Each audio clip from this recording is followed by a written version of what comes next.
Hello everybody, welcome to the next part. तो guys अब हम ये समझने की कोशिश करेंगे कि हमारे लिए ये प्रॉब्लम इतनी डिफ़िकल्ट क्यों है सॉल्व करनी, जबकि ये दोनों प्रॉब्लम्स ऑलमोस्ट सेम है गाइज। क्योंकि बस फ़र्क इतना है कि यहाँ पे हमारे पास कंस्ट्रेंट ज़्यादा हैं, जो कि 50,000 भी हो सकते हैं, 1 लाख भी हो सकते हैं, 10,000 भी हो सकते हैं, 4,000 भी हो सकते हैं, 20,000 भी हो सकते हैं। बस नंबर ऑफ कंस्ट्रेंट्स अलग हैं, डिपेंडिंग अपॉन कि हमारे डाटा में कितने ट्रेनिंग एग्जाम्पल्स हैं। ट्रेनिंग डाटा में 50,000 है, 1 लाख है, 20,000 है, 10,000 है, 5,000 है, कितने ट्रेनिंग एग्जाम्पल्स हैं, बेस्ड ऑन दैट उतने कंस्ट्रेंट्स होंगे गाइज। तो चलिए गाइज देखते हैं कि ज़्यादा कंस्ट्रेंट के होने की वजह से हमारी प्रॉब्लम जो है वो इतनी कॉम्प्लिकेटेड क्यों हो जाती है। ओके, और इसको समझने के लिए हम एक एग्जाम्पल लेते हैं गाइज। मान लीजिए गाइस कि अब आपको थोड़ी सी मॉडिफाइड प्रॉब्लम सॉल्व करनी है, यानी कि पहले भी आपको इस पैराबोला की वैल्यू को मिनिमाइज करना था, अभी भी आपको मिनिमाइज करना है। लेकिन अब गाइस मान लीजिए कि हमारे पास एक चेंज आया है, यानी कि हमारे पास कंस्ट्रेंट ज़्यादा हैं। यहाँ पे भी हमने आपको 3 कंस्ट्रेंट दिखा रखे हैं, लेकिन इसके अलावा भी और कंस्ट्रेंट्स हैं नीचे, मान लीजिए। इसका मतलब गाइस अब हमें x की ऐसी वैल्यू निकालनी है जो इस फंक्शन की वैल्यू को मिनिमाइज कर दे, but at the same time वो वैल्यू पहले कंस्ट्रेंट को भी सेटिस्फाई करनी चाहिए, सेकंड कंस्ट्रेंट को भी सेटिस्फाई करनी चाहिए, तीसरे को भी करनी चाहिए, और इसके अलावा जितने भी कंस्ट्रेंट हैं सबको सेटिस्फाई करनी चाहिए। ठीक है, तो गाइस चलिए देखते हैं कि ये प्रॉब्लम आसान है कि मुश्किल है। तो चलिए गाइस देखते हैं कि मान लीजिए हमने एक ऐसी वैल्यू ली जो पहले कंस्ट्रेंट के हिसाब से ली, यानी कि x की वैल्यू ऐसी होनी चाहिए जो हमारे बेसिकली एक्स की वैल्यू एक ऐसी वैल्यू होनी चाहिए जिसमें 2 ऐड करने पर आंसर -5 या -5 से कम आना चाहिए। तो चलिए गाइस फॉर एग्जांपल मान लीजिए हमने ले लिया x इक्वल टू -7। अब x इक्वल टू -7 लिया तो गाइस हमारा आंसर आ रहा है -5 से कम। ठीक है, -5 के बराबर आ रहा है बेसिकली। तो गाइस हमारा पहला कंस्ट्रेंट सेटिस्फाई हो रहा है। -7 + 2 इज -5, जो कि -5 के इक्वल आ रहा है। तो guys less than equal to होना चाहिए, तो पहला कंस्ट्रेंट हमारा सेटिस्फाई हो रहा है। सेकंड कंस्ट्रेंट गाइज देखते हैं सेटिस्फाई हो रहा है कि नहीं हो रहा है। तो -7 में आपने 5 ऐड किया, आंसर कितना आया? -2 आया। -2 क्या 0 से बड़ा है गाइज? नहीं, सेकंड कंस्ट्रेंट वॉयलेट हो गया। गाइज जैसे ही हमारा सेकंड कंस्ट्रेंट वॉयलेट हुआ, अब हम ये वैल्यू नहीं ले सकते -7, क्योंकि इस -7 वैल्यू को सारे कंस्ट्रेंट सेटिस्फाई करना है, लेकिन एक कंस्टेंट हमारा वायलेट हो गया, तो -7 वैल्यू तो हम ले नहीं सकते हैं। ठीक है, तो गाइज पहले हमने -7 वैल्यू ली थी और उसकी वजह से हमारा सेकंड कंस्टेंट वायलेट हो रहा था। अब एक काम करते हैं कि ऐसी वैल्यू लेते हैं जो सेकंड कंस्टेंट को सेटिस्फाई कर रही हो। ठीक है, for example guys x equal to 0। ठीक है, तो 0 + 5 कितना आएगा? 5, जो कि गाइज 0 से बड़ा आ रहा है, तो सेकंड कंस्टेंट सेटिस्फाई हो रहा है। लेकिन अब इसी 0 को हम ऊपर प्लग इन करके देखते हैं गाइज। तो 0 + 2 is 2, which is not less than -5। तो गाइज हमारा फर्स्ट कंस्ट्रेंट ब्रेक हो रहा है। तो गाइज अब आप देख सकते हो कि कितना चैलेंजिंग काम है, कि जैसे जैसे आप अपने नंबर ऑफ कंस्ट्रेंट बढ़ाते चले जाएंगे, वैसे वैसे आपके लिए वो वैल्यूज़ को ढूंढना मुश्किल होता चला जाएगा जो आपके फंक्शन की मिनिमम वैल्यू भी आपको यील्ड करके दें, and at the same time सारे कंस्ट्रेंट्स को भी सेटिस्फाई करें। तो it's a very complicated problem now. जैसे जैसे आपके नंबर ऑफ कंस्ट्रेंट बढ़ते जाएंगे, ये प्रॉब्लम और कॉम्प्लिकेटेड होती चली जाएगी। ठीक है, तो गाइज इसका मतलब ये है कि there are more chances of violation of any of the constraints. बिल्कुल सही, क्योंकि अगर आप अपने नंबर ऑफ कंस्ट्रेंट्स को इंक्रीज कर देंगे तो कंस्ट्रेंट्स वायलेट होने के चांसेस भी बढ़ जाएंगे। यानी कि इस चीज़ के चांसेस बढ़ जाएंगे कि अगर आप x की कोई वैल्यू लेते हो तो वो किसी ना किसी कंस्ट्रेंट को वायलेट कर रही होगी, द चांसेस विल इंक्रीज। ठीक है, तो गाइस ऐसे तो फिर हर x की वैल्यू आपको ऐसा लगेगा कि वो कंस्ट्रेंट्स को वायलेट कर रही है, तो आप कोई x की वैल्यू चूज ही नहीं कर पाओगे। वो x की वैल्यू आप एनालिटिकली चूज नहीं कर पाओगे। यानी कि you can not reach at the solution of the problem by hand, यानी कि पहले तो हमने हाथों से सॉल्व करके एनालिटिकली सॉल्व करके गाइस सॉल्यूशन निकाल लिया, ठीक है। लेकिन ऐसे सिनेरियो में जहाँ पे आपके पास कंस्ट्रेंट्स बहुत ज़्यादा हो जाएंगे, the problem can not be solve by hand analytically, it's very difficult, almost impossible. Okay, तो गाइज ये अब एक प्रॉब्लम आती है कि हम अपनी प्रॉब्लम को एनालिटिकली सॉल्व नहीं कर सकते अगर हमारे पास नंबर ऑफ कंस्ट्रेंट बहुत ज़्यादा हो जाते हैं। और यहाँ तो गाइज हमारे पास 50,000 कंस्ट्रेंट्स भी हो सकते हैं, and on the top of that यहाँ तो हमारे पास एक ही वेरिएबल था x, यहाँ पे तो हमारे पास एक थीटा जीरो वेरिएबल है, और इस थीटा हैट वेक्टर के अंदर ना जाने कितने सारे वेरिएबल्स होंगे। तो इसका मतलब गाइज यहाँ पे हमारे पास नंबर ऑफ वेरिएबल्स भी बहुत ज़्यादा है, राइट। तो गाइज यहाँ पे तो हम डेफिनेटली अपनी प्रॉब्लम को एनालिटिकली सॉल्व नहीं कर सकते हैं by hands, it is going to be very very difficult. Okay, चलिए गाइज देखते हैं कि बेसिकली अब इसका सॉल्यूशन क्या है। अब अगर हम एनालिटिकली सॉल्व नहीं कर पाएंगे इस प्रॉब्लम को, तो फिर कैसे सॉल्व करें, चलिए समझने की कोशिश करते हैं। एक और एग्जाम्पल लेते हैं गाइज, इस बार थोड़ा सा और कॉम्प्लिकेटेड एग्जाम्पल लेते हैं। मान लीजिए गाइज आपके पास एक फंक्शन है जो कि अब दो वेरिएबल्स का फंक्शन है, एक्स एंड वाई, और गाइज ये फंक्शन कुछ इस तरीके का है, half x square plus Y square. अब गाइज अगर आप इस फंक्शन का प्लॉट बनाएंगे 3D प्लॉट, तो वो कुछ ऐसा नजर आएगा। जो प्लॉट आपको नीचे नजर आ रहा है, जहां पे आपको कंसेंट्रिक सर्कल्स नजर आ रहे हैं, that is a contour plot. और गाइज जो प्लॉट आपको 3D में नजर आ रहा है वो बेसिकली हमारे फंक्शन का प्लॉट, एक्चुअल प्लॉट। जो आपको कंसेंट्रिक सर्कल्स वाला प्लॉट नजर आ रहा है उसे हम कहते हैं contour plot. Contour plot guys आपको बस इतना बताता है कि आपके फंक्शन की, अगर आप अपने फंक्शन के वेरिएबल्स की वैल्यूज को चेंज कर रहे हो तो कहाँ कहाँ पे आपको लो वैल्यू मिल रही है, कहाँ कहाँ पे आपको हाई वैल्यू मिल रही है, with the help of colours.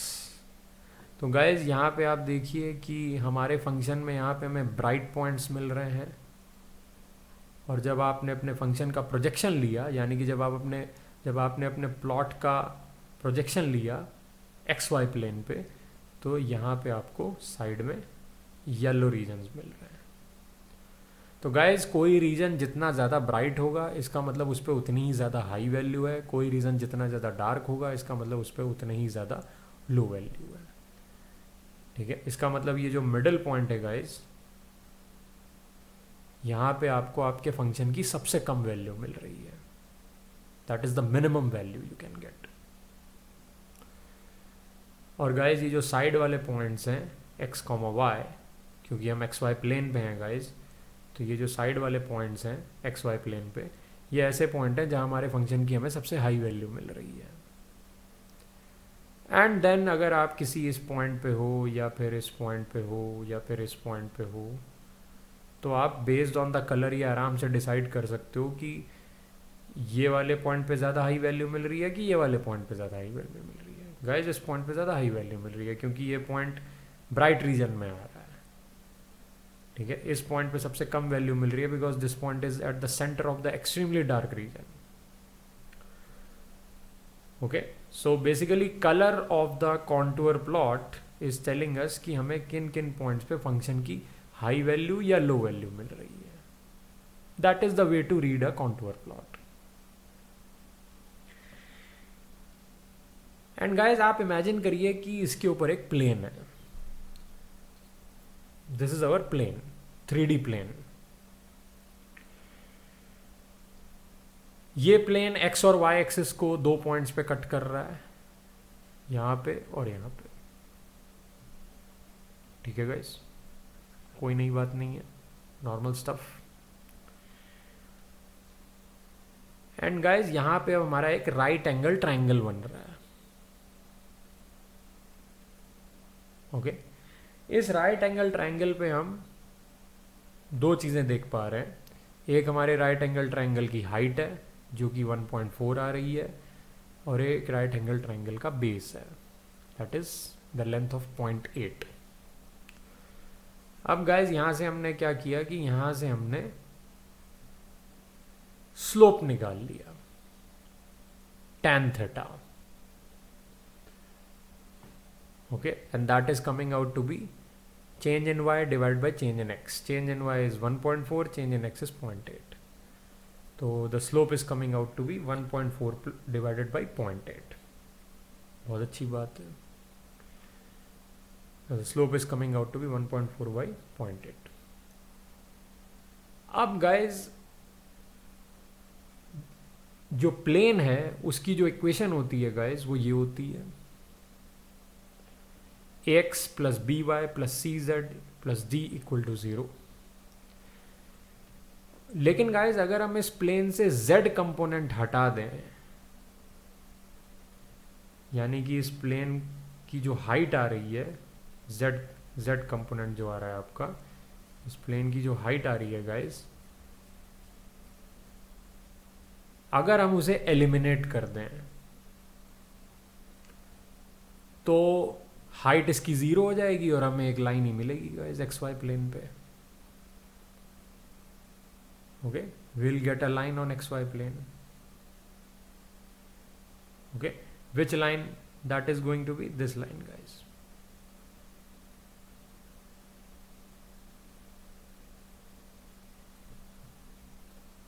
अगर हम z कंपोनेंट हटा दें, हाइट हटा दें अगर हम प्लेन की, तो हमें सिर्फ एक लाइन मिलेगी एक्स वाई प्लेन पे। Okay guys, well and good. तो गाइज अभी हमने क्या किया कि हमने इस प्लेन की इक्वेशन में से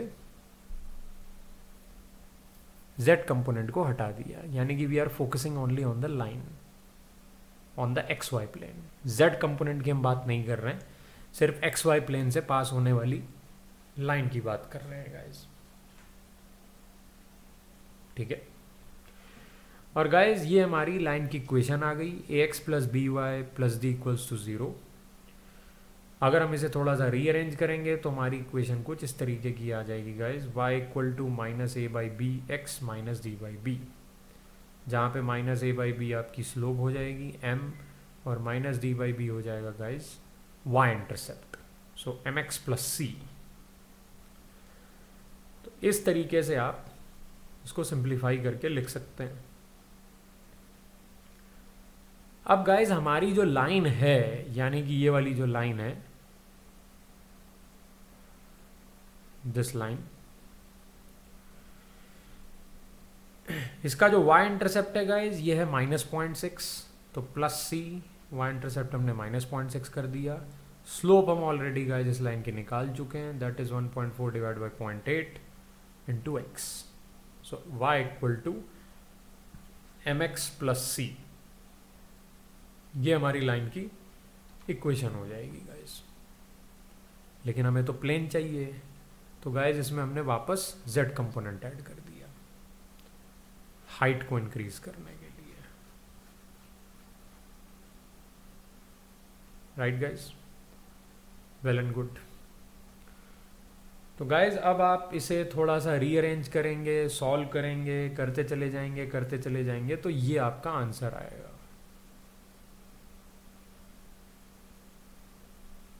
और गाइज अगर आप इस आंसर को प्लेन की जनरल इक्वेशन से कंपेयर करेंगे तो a हो जाएगा -1.4, b हो जाएगा 0.8, c हो जाएगा -0.8, d हो जाएगा 0.48।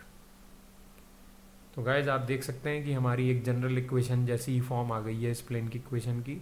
और गाइज ये जो प्लेन अभी आप सामने देख रहे हो, इस प्लेन की इक्वेशन ये इक्वेशन है guys, boxed equation. This is the equation of our plane which you are seeing in this case.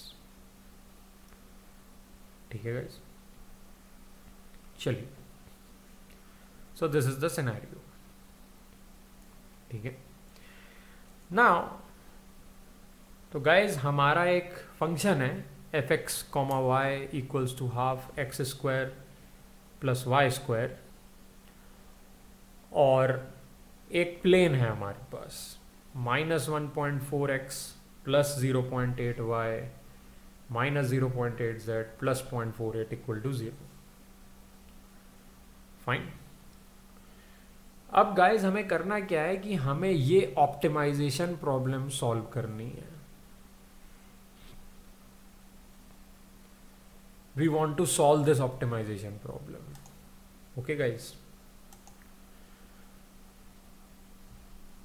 और जैसा कि आप देख सकते हैं कि ये कंस्ट्रेंट ऑप्टिमाइजेशन प्रॉब्लम है गाइज, जिस पे ये कंस्ट्रेंट है, जिसके एक्स वाई वेरिएबल पे ये कंस्ट्रेंट है।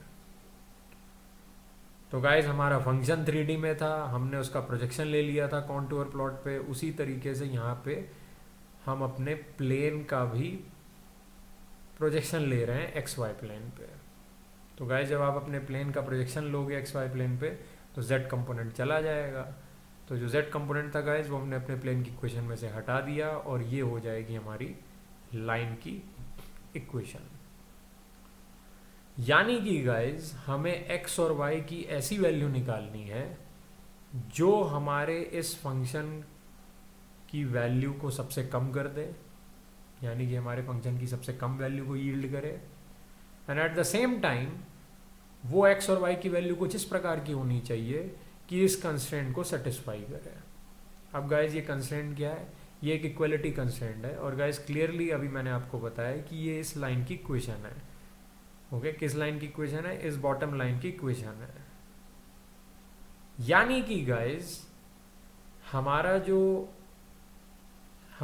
x और y की वैल्यू होनी चाहिए, जो कि एक पॉइंट होगा इस एक्स वाई प्लेन पे, वो एक ऐसा पॉइंट होगा जो इस लाइन की इक्वेशन को सेटिस्फाई करेगा, यानी कि इस लाइन के ऊपर लाई करेगा। और गाइज आप जानते हो कि कोई भी पॉइंट अगर लाइन के ऊपर लाई करता है तो वो लाइन की इक्वेशन को सेटिस्फाई करता है। You know this thing very well, right? तो गाइज हमें x, y एक ऐसा पॉइंट निकालना है जो कि हमारे इस फंक्शन की वैल्यू को सबसे कम कर दे, यानी कि half x square plus Y square की वैल्यू को सबसे कम कर दे, and at the same time इस इक्वलिटी कंस्ट्रेंट को सेटिस्फाई करे, यानी कि इस लाइन की इक्वेशन को सेटिस्फाई करे, यानी कि इस लाइन के ऊपर लाई करे। Okay, well and good. तो गाइज हमने क्योंकि प्रोजेक्शन लिया है अपने प्लेन का एक्स वाई प्लेन पे, तो प्लेन अब हट गया, लाइन रह गई गाइज। ये हमारी लाइन है, यानी कि इस लाइन की जो इक्वेशन है गाइज वो ये है। और आप क्लियरली देख सकते हैं गाइज कि ये लाइन एक्स वाई प्लेन से पास हो रही है। दैट इज इसके अंदर एक्स वाई कंपोनेंट है, एक्स एंड वाई। चलिए गाइज, तो अब देखते हैं गाइज कि इस ऑप्टिमाइजेशन प्रॉब्लम को आप कैसे सॉल्व करेंगे। एक्स और वाई की ऐसी वैल्यू निकालनी है जो इस फंक्शन की हमें सबसे कम वैल्यू दे, and at the same time वो वैल्यूज इस लाइन पे लाई करनी चाहिए, यानी कि एक्स वाई एक ऐसा पॉइंट हमें ढूंढना है जो इस फंक्शन की हमें सबसे कम वैल्यू दे दे। वो पॉइंट यहाँ पे हो सकता है, यहाँ पे हो सकता है, यहाँ पे हो सकता है, यहाँ पे हो सकता है, यहाँ पे हो सकता है, यहाँ पे हो सकता है। ओके, अगर कंस्ट्रेंट नहीं है। लेकिन गाइज अब हमारे पास कंस्ट्रेंट है, यानी कि वो पॉइंट इस इक्वेशन को सेटिस्फाई करना चाहिए, यानी कि वो पॉइंट एक ऐसा पॉइंट होगा जो इस लाइन के ऊपर लाई कर रहा होगा। तो गाइज वो ये पॉइंट भी हो सकता है, वो ये भी हो सकता है, ये भी हो सकता है, ये भी हो सकता है, ये भी हो सकता है, ये भी हो सकता है, ये भी हो सकता है, कोई सा भी पॉइंट हो सकता है। लाइन तो इनफाइनाइट पॉइंट से बनी होगी, इसका मतलब इस लाइन पे लाई करने वाला ही एक पॉइंट होगा जो इस पूरी ऑप्टिमाइजेशन प्रॉब्लम को सॉल्व करेगा। एक्स, वाई एक ऐसा पॉइंट होगा, ठीक है। अभी हम नहीं जानते कि वो कौन सा पॉइंट होगा, बस इतना जानते हैं कि वो लाइन पे लाई करेगा, because it has to satisfy this equality constraint जो कि एक लाइन की इक्वेशन है। चलिए गाइज मान लेते हैं कि जो थोड़े समय के लिए हम ऐसा मान लेते हैं कि हमने अपनी लाइन पे एक पॉइंट लिया, ये वाला पॉइंट, ठीक है गाइज, हमने अपनी लाइन पे एक पॉइंट लिया, ये वाला point. Let's call this point x star comma y star, मतलब ये कुछ एक्स कॉमा वाई वैल्यू होगी और ये हमारा वो पॉइंट है। एक पॉइंट ले लिया हमने अपनी लाइन के ऊपर, ठीक है।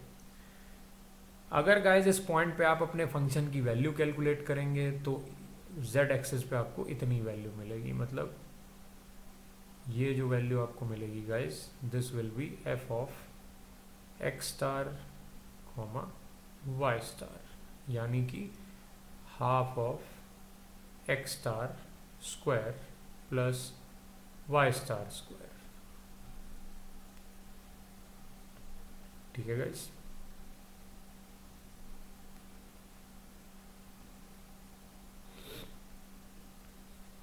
वेल एंड नाइस, बहुत अच्छी बात है। अब गाइज अगर आप ध्यान से देखिए तो इस पॉइंट से पास होने वाला एक सर्कल है,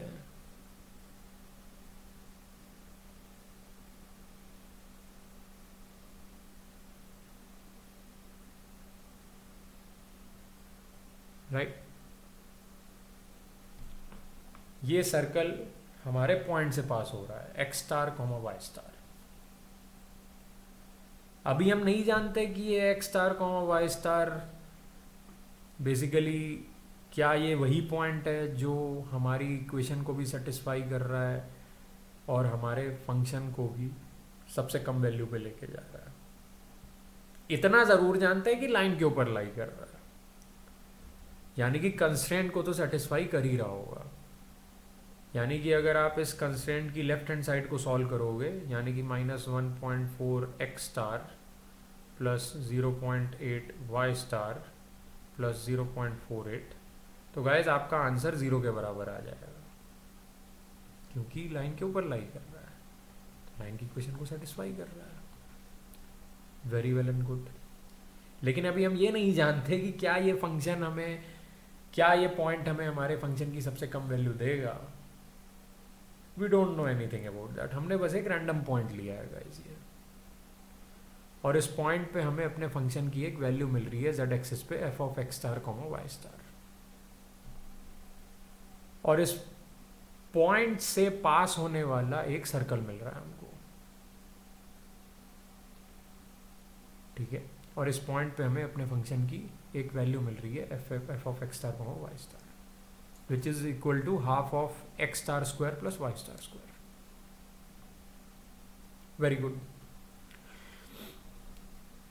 तो गाइज अगर आप इस सर्कल के करस्पॉन्डिंग, ये जो सर्कल गाइज अभी हमने एक्स वाई प्लेन पे बनाया है, अगर इस सर्कल को आप वापस z एक्सिस पे प्रोजेक्ट कर दो, यानी कि तीसरी एक्सिस पे प्रोजेक्ट कर दो,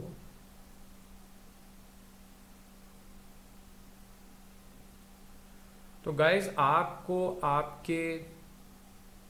आपका जो 3D कर्व है उसका बस इतना ही पोर्शन मिलेगा, और एक इस तरीके का कर्व मिलेगा आपको।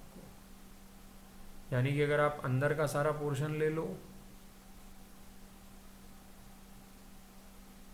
और बाहर का सारा पोर्शन आप डिस्कार्ड कर दो, ये जितना भी पोर्शन है ये आप डिस्कार्ड कर दीजिए,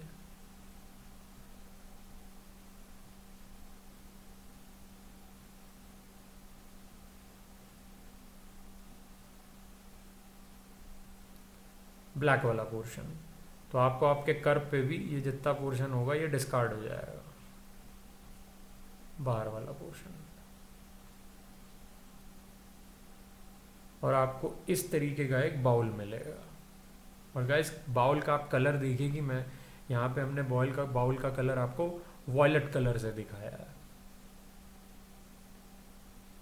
ठीक है। ये यही बाउल है गाइस जो आपको 3D में मिलेगा अगर आप ऊपर की तरफ प्रोजेक्ट करते हो।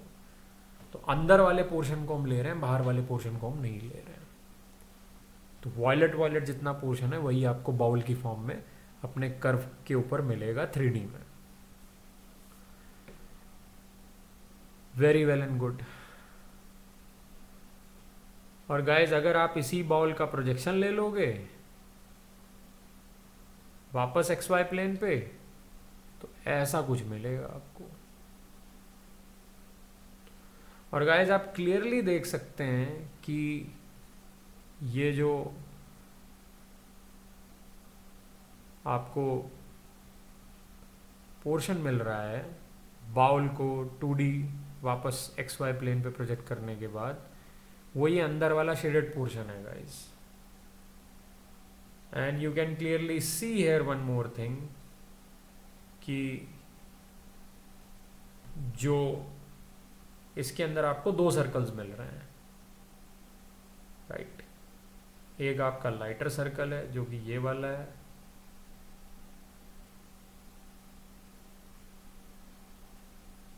जो कि गाइस हमने यहाँ पे ये वाला सर्कल दिखाया है,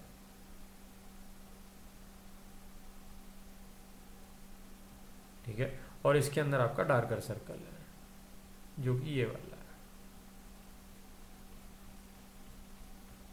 जो कि हमने यहाँ पे दिखाया। और गाइस ये आपके बाउल का प्रोजेक्शन है एक्स वाई प्लेन पे, और ये आपका बाउल है 3D में, ओके। तो हमने बिल्कुल एग्जैक्ट सिनेरियो साइड में आप लोगों के लिए रिक्रिएट किया है ताकि हम चीज़ों को और बेटर तरीके से समझ पाए, ओके गाइस। चलिए आगे बढ़ते हैं। तो गाइस अब अगर हम इस सेम सिचुएशन को यहां पे आपके लिए अलग से रिक्रिएट करें तो you will get something like this. यही जो पॉइंट आपका यहां पे है गाइस, वो पॉइंट यहां पे मिल रहा है आपको। This is the same point x star comma y star, जो हम एज्यूम करके चल रहे हैं। एक पॉइंट ले लिया हमने लाइन के ऊपर। अभी हमें नहीं पता कि इस पॉइंट का हम क्या करेंगे, ये सेटिस्फाई तो कर रहा है लाइन की इक्वेशन को, but what we are going to do with this point we don't know. हम सिर्फ एक एग्जांपल लेके चल रहे हैं guys.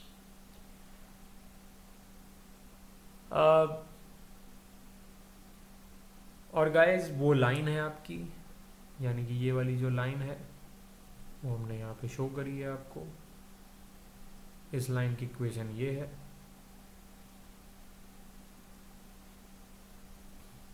Okay, very nice, everything is fine, दिक्कत वाली बात नहीं है। सिनेरियो बिल्कुल एग्जैक्टली हमने रिक्रिएट कर दिया है आपके लिए। एंड नाउ गाइज अगर आप इस पूरी चीज का, यानी कि अगर आप इस पूरे ग्राफ का बर्ड्स आई व्यू लोगे, यानी कि एक हाइट पे आप एक हाइट से नीचे देख रहे हो, बर्ड्स आई व्यू ले रहे हो, तो गाइज वो बर्ड्स आई व्यू आपको कैसा नजर आएगा? या you will get something like this. This is your birds eye view. ये आपकी वो लाइन है गाइज जो कंस्ट्रेंट वाली लाइन है, और जो आपको कॉन्टूर प्लॉट मिल रहा है वो आपके फंक्शन के प्लॉट का प्रोजेक्शन है on the x y plane. Okay, this is the bird's eye view. Very nice. अब गाइज ये जो एरोज हैं, व्हाट आर दीज? गाइज अगर आप ध्यान से देखें तो ये सारे के सारे एरोज आपके लाइन के परपेंडिकुलर है। These are all perpendicular 90 degree. क्या है ये एरोज जो हमें बर्ड्स आई व्यू में कुछ ऐसे नजर आ रहे हैं? Let us try to see guys कि ये येलो वाले एरोज क्या हैं। गाइस अगर आप इसी चीज को बर्ड्स आई व्यू से हटा के साइड से देखने की कोशिश करोगे तो आपको ये सिनेरियो कुछ ऐसा नजर आएगा। यानी कि अभी हम सिर्फ इतने पोर्शन पे फोकस कर रहे हैं, बाहर का पोर्शन हमने रिमूव कर दिया, बाहर के पोर्शन पे फोकस नहीं कर रहे हैं और इस प्लेन पे फोकस कर रहे हैं। ये हमारा प्लेन है। जो कि बर्ड्स आई व्यू में आपको एक लाइन की तरह नज़र आएगा, यानी कि ये वाली लाइन की तरह नज़र आएगा आपको ये ऐसे। ऑब्वियस सी बात है गाइस। तो बेसिकली बर्ड्स आई व्यू में जो चीज़ आपको लाइन नज़र आ रही है गाइस, ये वाली लाइन, जब आप टॉप से डाउन देख रहे हो, वो साइड से देखने पे एक प्लेन है, और वो लाइन जो है आपको ये चीज़ नज़र आ रही है गाइस। फाइन। एंड गाइस, ये जो येलो एरोज हैं ये क्या है? That is still a great question. Guys, these yellow arrows are nothing but normal vector of a plane. यानी कि ऐसे एरोज जो आपके प्लेन के अंदर एक साइड से एंटर हो रहे हैं और दूसरे साइड से एग्जिट हो रहे हैं, and they are at 90 degree to the plane, right. अब गाइज आपको साइड से ये चीज़ प्लेन के 90 डिग्री पे लग रही है, तो गाइज अगर आप बर्ड्स आई व्यू लोगे तो भी तो आपको 90 डिग्री पे ही नज़र आएगी, and that is what you are getting here, normal vector of a plane।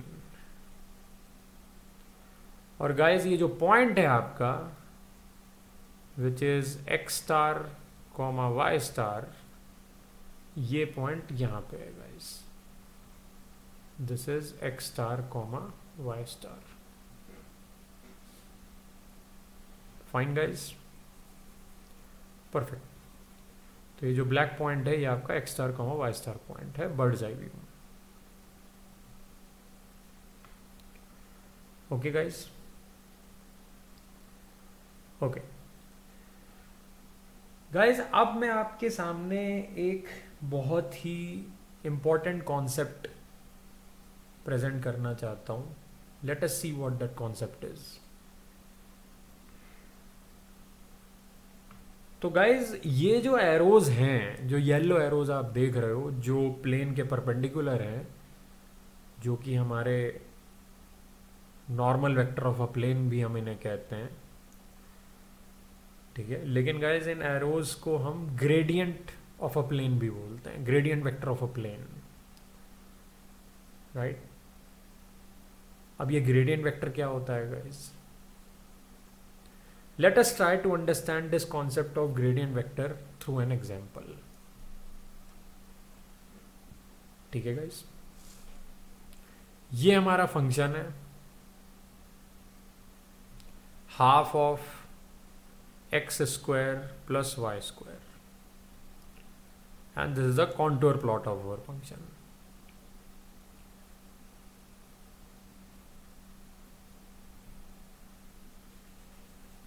Guys, this is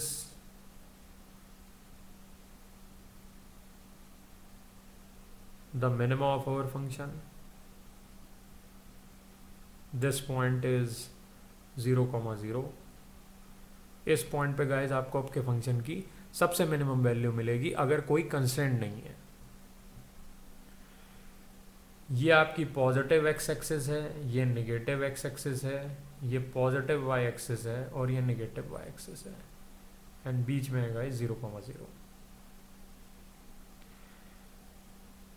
तो गाइस ग्रेडियंट वेक्टर क्या चीज होती है? ग्रेडियंट वेक्टर गाइस कोई बहुत बड़ी चीज नहीं है। आप अपने फंक्शन का सारे वेरिएबल के रेस्पेक्ट में डेरिवेटिव ले लीजिए, पार्शियल डेरिवेटिव, और उनको एक वेक्टर में डाल दीजिए, उसे हम कहते हैं ग्रेडियंट वेक्टर।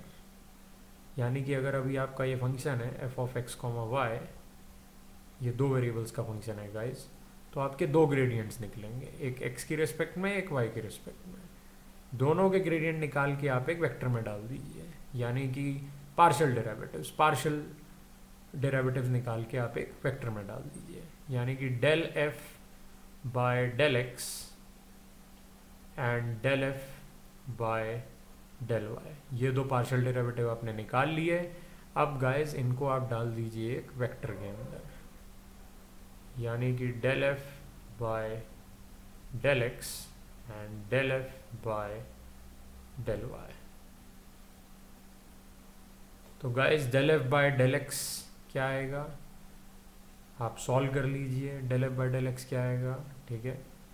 अगर आप इसका पार्शियल डेरिवेटिव निकालेंगे half of x square plus Y square का, तो guys del f by del x आएगा एक्स।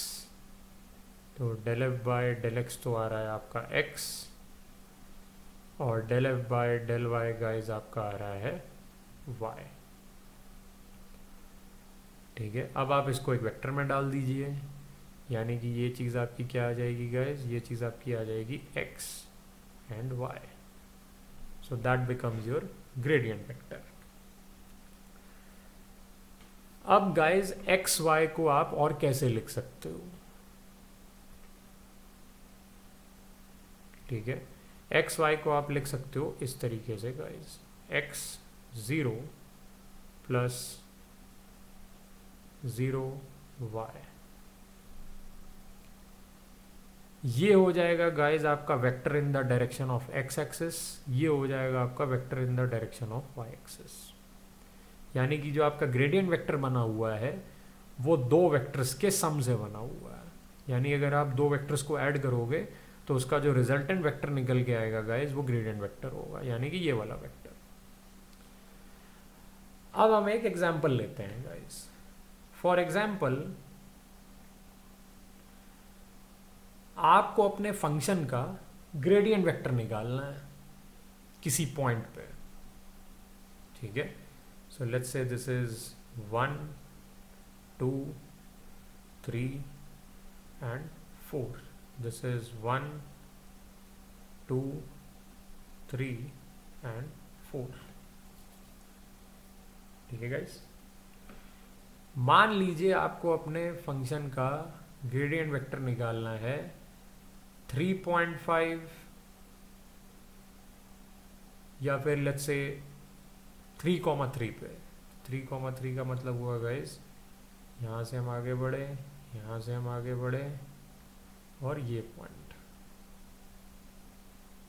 तो गाइस ये पॉइंट हो गया आपका 3,3, ठीक है। इसको हम मिटा देते हैं,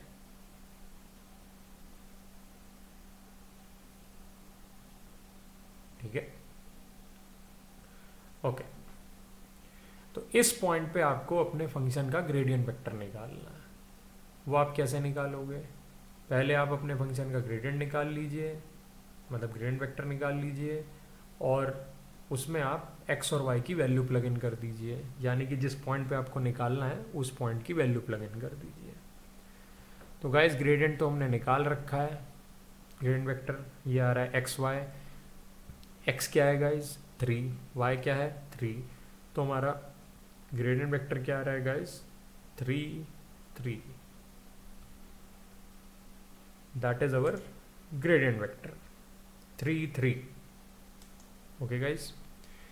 अच्छा, अब हम इस 3 3 को कैसे लिख सकते हैं, हम इस 3 3 को लिख सकते हैं 3 0 एंड प्लस 0 3। इसका मतलब हमारा जो ग्रेडियंट वेक्टर है वो दो वेक्टर्स का रिजल्टेंट वेक्टर है, जिसमें से एक वेक्टर है हमारा 3 0, दूसरा वेक्टर है 0 3। तो गाइस 3 0 का मतलब क्या हुआ कि एक ऐसा वेक्टर जो पैरेलल टू एक्स एक्सिस होगा, यानी कि ये हो जाएगा गाइस हमारा ग्रेडियंट वेक्टर। ये जो एरो मैंने बनाया है पैरेलल टू एक्स एक्सिस, ये कौन सा वेक्टर है गाइस, ये हमारा पहला वेक्टर है, ये वाला वेक्टर है। जो ये वाला वेक्टर होगा गाइस 0 3, ये कौन सा वेक्टर होगा, ये वाला वेक्टर होगा गाइस। अब आपने इन दोनों का सम लिया तो आपको कौन सा वेक्टर मिल रहा है गाइस 3 3 मिल रहा है आपको। ये कौन सा वेक्टर होगा, ये डायगोनल वेक्टर होगा गाइस, यानी कि रिजल्टेंट वेक्टर जो मिनिमा की तरफ पॉइंट करेगा।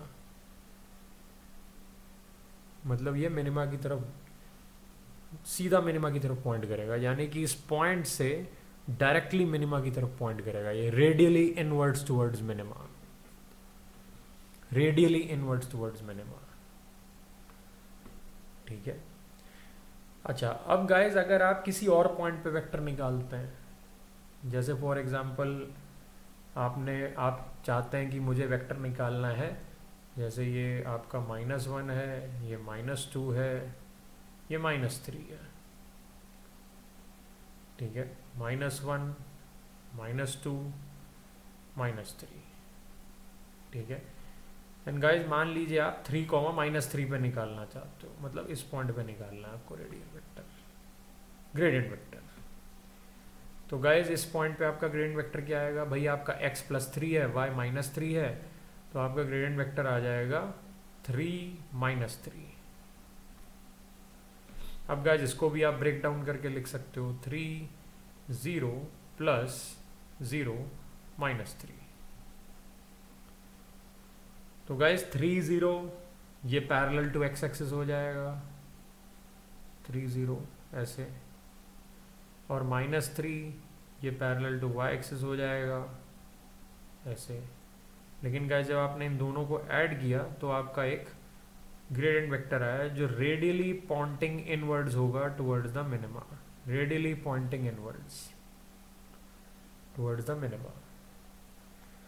एंड गाइज यहाँ पे जो सबसे इंटरेस्टिंग बात है वो ये है कि अगर आप इस पूरे एक्स वाई प्लेन पे अपने इस फंक्शन के लिए किसी भी पॉइंट पे रेडियल वेक्टर अगर निकालेंगे, मतलब ग्रेडियंट वेक्टर अगर आप निकालेंगे, तो वो गाइज उस पॉइंट से डायरेक्टली रेडियली पॉइंटिंग इनवर्ड्स ही आएगा। आप किसी भी पॉइंट पे निकाल लीजिए, एनी पॉइंट, ठीक है। मान लीजिए गाइज मैंने ये वाला सर्कल लिया,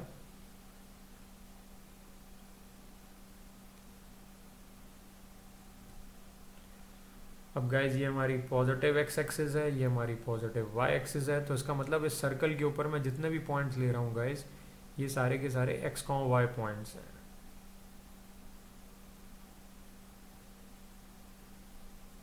ठीक है। गाइज अगर मैं यहाँ पे किसी भी पॉइंट पे रेडियल वेक्टर निकालूं, इस सर्कल के ऊपर अवेलेबल किसी भी पॉइंट पे अगर मैं ग्रेडियंट वेक्टर निकालूंगा, तो मैं आपको बना के दिखाता हूँ कि वो ग्रेडियंट वेक्टर कैसे आएंगे। एक तो ऐसे पॉइंट कर रहा होगा, एक ऐसे पॉइंट कर रहा होगा, एक ऐसे पॉइंट कर रहा होगा, एक ऐसे पॉइंट कर रहा होगा, एक ऐसे पॉइंट कर रहा होगा, एक ऐसे पॉइंट कर रहा होगा, एक ऐसे होगा, एक ऐसे होगा, एक ऐसे होगा, बिल्कुल रेडियली इनवर्ड्स होगा गाइज हर साइड से। इनफैक्ट ना ही सिर्फ इसी सर्कल के भैया, बल्कि आप कहीं पे भी निकाल लीजिए, ना ही सिर्फ इस सर्कल पे, बल्कि अगर आप किसी दूसरे सर्कल पे भी निकालोगे, बड़े रेडियस के सर्कल पे भी निकालोगे, तो भी गाइस वो रेडियली पॉइंटिंग इनवर्ड्स ही होगा। तो ये अभी हमें एक नई चीज पता चली कि अगर आप किसी कॉन्वेक्स फंक्शन पे किसी भी पॉइंट पे ग्रेडियंट वेक्टर निकालते हो, तो वो हमेशा उस पॉइंट से मिनिमा की तरफ, यानी कि सबसे कम वैल्यू वाले पॉइंट की तरफ रेडियली पॉइंटिंग इनवर्ड्स होता है। यानी कि जो ये सेंटर पॉइंट है जहाँ पे आपको आपके फंक्शन की सबसे कम वैल्यू मिल रही है, जो 0,0 है, उस पॉइंट की तरफ रेडियली पॉइंटिंग इनवर्ड्स होगा। कहीं पे भी निकाल लीजिए आप ग्रेडियंट, ओके ओके, बहुत अच्छी बात है।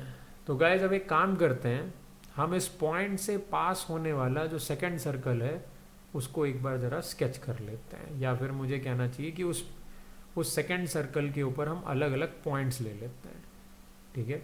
तो एक पॉइंट गाइज हम यहाँ ले लेते हैं, एक पॉइंट हम यहाँ ले लेते हैं, ठीक है। सिर्फ 2 पॉइंट लूँगा मैं, और भी पॉइंट्स ले सकता था but only 2 points are sufficient, ठीक है। And guys there is one our black point, and guys this is our minima. तो अगर आप इस पॉइंट पे ग्रेडियंट वेक्टर निकालते हो तो ये रेडियली पॉइंटिंग इनवर्ड्स होगा इस तरीके से। इस पॉइंट पे अगर आप ग्रेडियंट वेक्टर निकालते हो अपने फंक्शन का, तो वो रेडियली पॉइंटिंग इनवर्ड्स होगा इस तरीके से। और गाइज अगर आप अपने ब्लैक वाले पॉइंट पे अगर आप ब्लैक वाले पॉइंट पे ग्रेडियंट वेक्टर निकालते हो अपने फंक्शन का, तो वो इस तरीके से रेडियली पॉइंटिंग इनवर्ड्स होगा, ठीक है।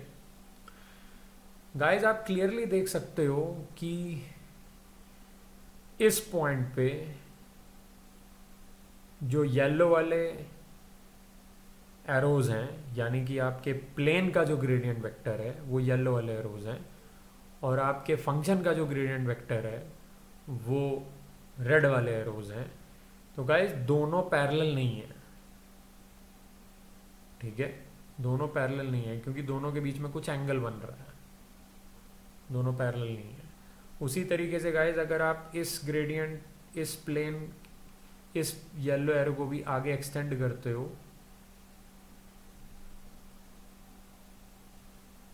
ओके गाइज, इस येलो एरो को भी आगे अगर आप एक्सटेंड करते हो तो गाइज आप देख सकते हो कि ये भी पैरेलल नहीं है, इनके बीच में भी एंगल बन रहा है।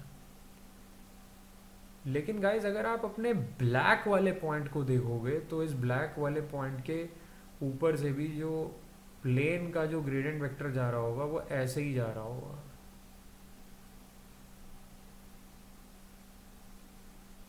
Parallel to all the yellow arrows, क्योंकि हर जगह 90 डिग्री पे ही जा रहा होगा प्लेन के, नॉर्मली 90 डिग्री पे।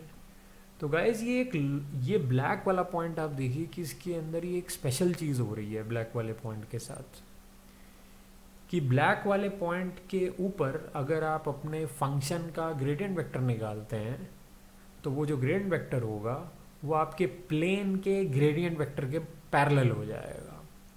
बाकी किसी भी पॉइंट पे देखिए ऐसा नहीं हो रहा है। यानी कि अगर आप इस पूरे सर्कल पे कोई दूसरा पॉइंट लेते हो, लेट्स से गाइस अगर हम ये पॉइंट लेते हैं, ठीक है, लेट्स से दिस पॉइंट, इस पॉइंट पे गाइस अगर आप ग्रेडियंट वेक्टर निकालोगे अपने फंक्शन का तो वो रेडियली पॉइंटिंग इनवर्ड जा रहा होगा, रेड वाला एरो। लेकिन गाइस अगर आप इस पॉइंट पे अपने प्लेन का नॉर्मल वेक्टर निकालोगे तो वो ऐसे जा रहा होगा।